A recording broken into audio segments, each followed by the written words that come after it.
Mtazamaji, bwana Mwijaku baada ya kualikwa katika harusi kule Katoro, baada ya kuwasema matajiri wa Katoro kwamba wana hela, wameamua sasa wamwalike kwenye harusi, maana ile ilikuwa ni send off walivyofanya matusi yao ya fedha. Mwijaku akasema kwamba hamna kitu, akawaponda sana. Sasa bwana, wameamua wamwalike ili wamuonyeshe jinsi gani ambavyo wanajiweza, jinsi gani ambavyo wana pesa.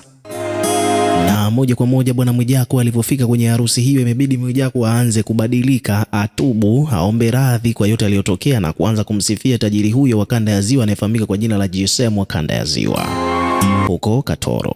Kwa katika harusi ya binti wa huyu GSM bwana, moja kwa moja ni kwamba Mwijaku bwana ikabidi aanze kuzungumza, maana alipatiwa nafasi ya kuitwa pale mbele, maana alialikwa na akakaribishwa kama mgeni mwalikwa, tena VIP, alikaa sehemu ya VIP kabisa. Na kama unakumbuka vizuri, tumeshazungumza katika video zilizopita kwamba mtu ambaye alitrendisha ile harusi alikuwa anaitwa Paul Brand, ambaye ndo chawa wa kanda ya Ziwa. Lakini baada ya Mwijaku kuikashifu, Mwijaku ameitwa, Mwijaku ametrend kuliko hata huyo Paul Brand ambaye alitrendisha hii harusi kwa mara ya kwanza, mpaka Mwijaku akaiona na Watanzania wakaijua kwamba Katoro kuna watu wanajeuri ya fedha.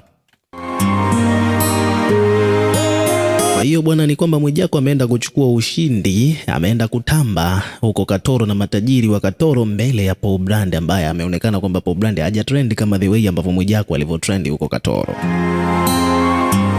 Na Mwijaku alipopatiwa nafasi bwana akazungumza ya kwake na kuanza, yani amebadilika pale pale, akaanza kumsifia tajiri huyo GSM wa Katoro na kusema kwamba ni tajiri, Mungu amweke, na masifa mengine kibao.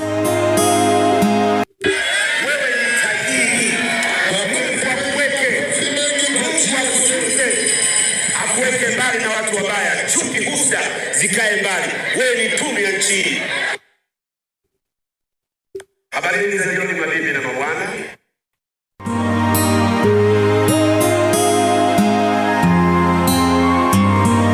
Bwana, hayo ndo mambo ya Mwijaku. Mwijaku bwana hajapoa hata kidogo. Alichokifanya huko Katoro bwana sio kawaida, amemwaga sifa nyingi sana kwa tajiri wa Katoro. Kwa nini nimekwambia hayo? Kwa sababu umma wote unaoona hapa sio wote wamekuja kwa nia njema. Ukweli sema, kuna wengine wamekuja kufurahi, wengine wataangalia mtaachana naye lini, mtakubana lini. Kikubwa mtangulize Mungu, my brother. Bwana GSM kwa simama ndugu yangu. Simama.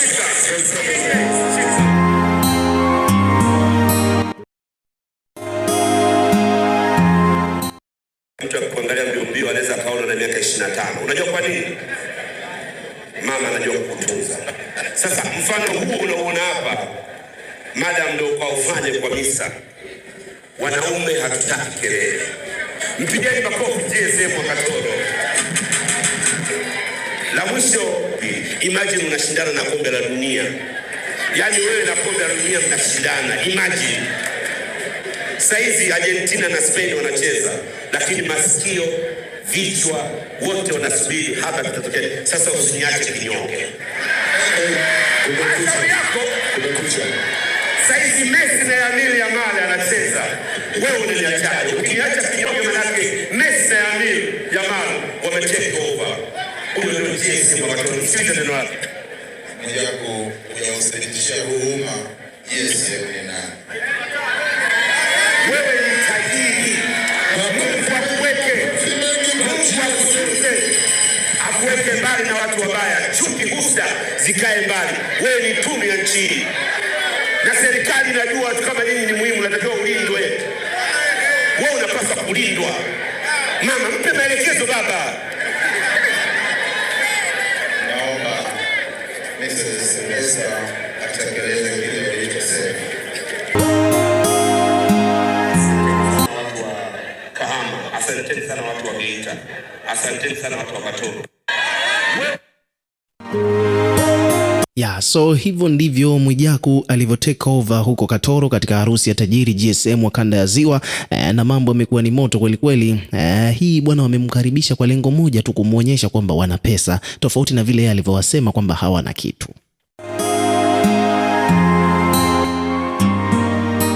Kama umesahau kwamba Mwijaku bwana aliwaponda sana hawa matajiri, nataka nikukumbushe kidogo hapa ili uweze kupata full story kuhusiana na hii situation ilipoanzia. Na mtazamaji bwana, baada ya harusi au send off ambayo imefanyika kule Katoro Geita, kuvunja mitandao, yani ku break the internet, ni kwamba wadau mbalimbali bwana wamejitokeza kuja kuzungumza mambo kuhusiana na harusi hiyo, lakini mmoja kati ya watu hao bwana ni Mwijaku. Mwijaku bwana amekuja ametia neno, lakini kabla tujafika kwa Mwijaku nataka nikueleze kuhusiana na kile ambacho wadau wengine mbalimbali wamekizungumza. Kwa mfano hapa kuna Musa Kitale amesema bwana, sasa jichanganye na akili zako za mtandaoni uone kama vile maisha ni rahisi ukiishi Geita na tamaa zako. Kila mtu na watu wake, watu wana watu wao. Wewe jizime data, ndio utakuja kujua kwa nini walioendaga South Africa miaka hiyo hawataki tena kurudi makwao. Huyo si mwingine bali ni huyo ni Musa Kitale amekuja kutia neno, lakini Mwijaku kwa upande wake yeye bwana amewadogosha watu wa Geita, amekuja kutoa kama vile dongo kwenda kwao bwana. Wakati tumeitazama ile video ambayo imepostiwa kwa Paul Brand kuhusiana na jinsi ambavyo matajiri walivyokuwa wanatoa pesa, tuliona vibunda ni vibunda kweli, kibunda cha milioni kinajulikana, kibunda cha $200,000 kinajulikana, lakini huyu baba mtu tuliona alitoa dola 100 akasema kwamba hizi ni dola 10,000, yani ni 10k USD ambayo sasa na kama milioni 26 hivi. Unaona bwana hiyo ni zawadi tu alikuwa ametoa huyu mzee, na wakazumu zile dola tuliona ni dola 100, which means kwamba kila dola ilikuwa ni takriban 200,000 kama na 40,000 hivi. Umeona, na zilikuwa ni nyingi, ni kibunda. Sasa basi Mwijaku kama kawaida bwana amekuja kuwasema vibaya matajiri hawa, akidai kwamba zile dola zilikuwa ni dola moja. Watu wangu wa Katoro narudia tena, nyinyi mnaojiita matajiri wa Katoro, niwaambie hivyo vitu mnavyovifanya vilishafanywa na matajiri wa Dar es Salaam, hasa Waarabu miaka 10 iliyopita. Mtu kama mimi siwezi kusema Katoro kuna matajiri. Miaka 10 iliyopita Waarabu walikuwa wanafanya hizo sherehe, kuwaita wasanii sebleni kwao, kuwatunza mahela, kuwafanya nini, miaka 10 iliyopita. Alafu tena Waarabu wa Katoro wote mnaonyesha video mpo barabarani na magari. Tuonyesheni mnapokaa, majumba yenu mnayokaa. Tuonyesheni majumba yenu mnayokaa. Mimi hapa nipo kwenye kasri la bilioni 1.3. Kwa sababu kila tajiri wa Katoro anatuonyesha yupo na gari barabarani. Mtu wa Geita yupo na gari barabarani. Mimi mnalala kwenye magari? Mnalala kwenye magari? Tuonyesheni majumba yenu. Niliposti mwezi wa Ramadhani jumba la tajiri yangu, mliliona lile. Sasa tuonyesheni nyumba mnazokaa. Mna nyumba mmeka mabati marefu kama godaudi alafu mnajisikia matajiri. Nimepita Katoro Geita, nyumba zenu mabati marefu kama godauni. Mabati marefu kama godauni. Jengeni nyumba rooftop unaweka zege ile kule. Katoro kuna matajiri mnashinda barabarani tu. Yaani matajiri mpo barabarani. Kwenye barabarani na kwenye kumbi za harusi. Barabarani kumbi za harusi. Tuonyesheni mnapolala. Tujue nyinyi matajiri mnaweza kushindana na matajiri wetu huku. Hivi vipi? Takushindana na tajiri Mtata, mnamjua ni tajiri Mtata. Mnamjua tajiri Mtata? Miaka 10 iliyopita ndio walikuwa wanafanya huo ujinga. Nyinyi miaka ndio sasa hivi karne sasa hivi mnafanya huo ujinga. Unaangusha hela. Zimepita na wakati hizo. Jitafuteni kwanza. Umepata adhabu yako kilo 1 sijui. Unataamba. Jengeni nyumba kwanza tujue mnalala wapi. Kama kuna Katoro tajiri anaweza kujenga nyumba kama hii hapo. Mtaji hapo, mmeshe na bodi. Wewe mtajiri unahitaji tajiri, unajiita jina la tajiri wa da, eti huyu ni GSM wa Katoro. Wewe unamjua GSM? Put some respect. Pumbavu.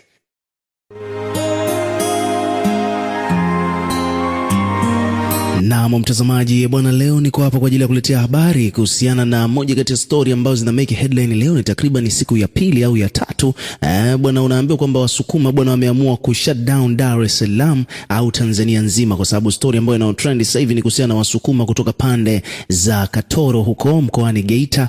Bwana hawa jamaa bwana, kanda ya ziwa imetisha kweli kweli kutokana na moja kati ya harusi ambazo zimehappen hivi karibuni ambayo imehappen pande hizo.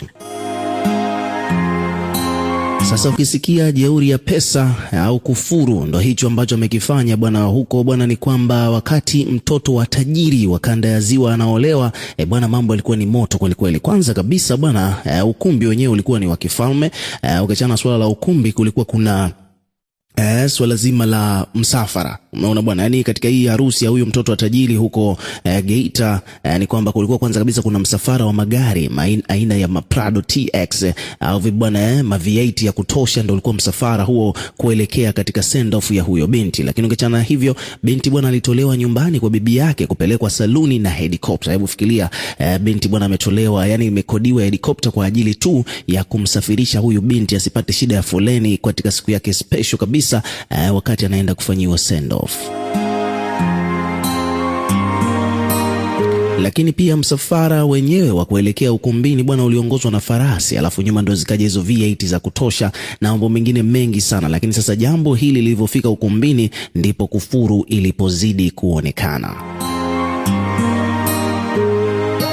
Bwana huko Katoro Geita bwana, unaweza ukaambiwa kwamba wakaweza tena, kutokana na kwamba bwana moja kwa moja katika venue yenyewe, yani ukumbini huko, ni kwamba Ali Kiba, moja kati ya wasanii legendary Tanzania, wasanii ambao wana historia kuwepo katika industry ya muziki wa Bongo Flava zaidi ya miaka 25, msanii ambaye sasa hivi ana utajiri, ana media, ana vitu kadhaa ambavyo anavimiliki, lakini matajiri wa Geita